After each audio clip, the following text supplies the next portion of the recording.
每一幅图拢是囡仔用简单的画笔加色彩来描写因的生活加梦想。特别的是，这群囡仔虽然是先天颜面受损，或者是小烫伤，不过因却将疾病所带来痛苦转化为画作当中的光彩。每一档陪伴将近400位儿童经过治疗甲复健的阳光基金会，12号来到奇美病院进行今年度最后一场的巡回展览，借此呼吁社会更较侪关怀支持。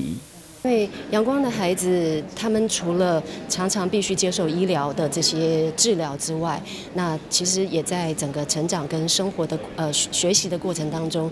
常常会遭遇到一些外界的异样眼光，或者是偏见、刻板印象等等。那对他们来说，对于整个自信的这个发展，其实是会有一些阻碍，会有一些冲击。所以对我们来讲，我们也很希望说，除了阳光提供的这些完整的身心理重建的这些服务之外，也让更多的民众来认识小阳光，认识我们的孩子。虽然他们可能外表有一些跟我们一般人有些不一样，但是他们还是有非常宽阔的这些想象跟他们的能力，那透过他们的画笔都可以一览无遗，所以欢迎大家一起来参与来了解。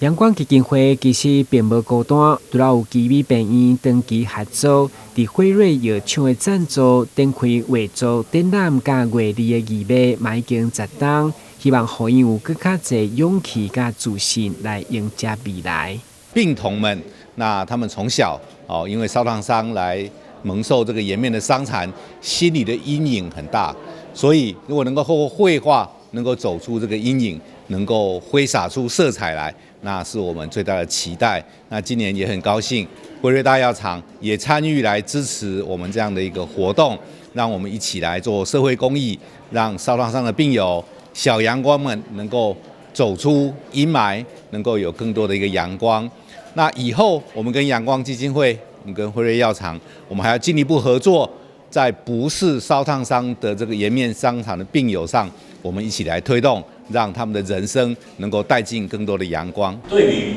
阳光基金会持续的对病友的这种服务跟照顾，还有就是奇美医院超过接近30年的这种烧烫中心的这种对病友实际的一个照顾，我想辉瑞这样的一个做法跟付出其实只是绵薄之力啊。但是我们很期待持续的，就像执行长刚刚提到的，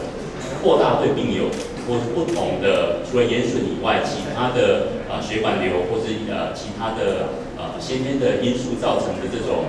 需求能够扩大服务。然后奇美医院也一直在医疗方面持续的精进。那希望辉瑞在接下来能够继续跟2个单位更多的一个合作，那让病友得到一个更友善的环境。那让眼部平权这样的运动更广为人知，让这些小阳光们都能够尽情闪耀每一天。该画展12号伫奇美病院正式开幕以后，将到16号早止，嘛邀请大家把时间来体会每一幅画作真特别的价值。咱的新闻，军事林根采访报道。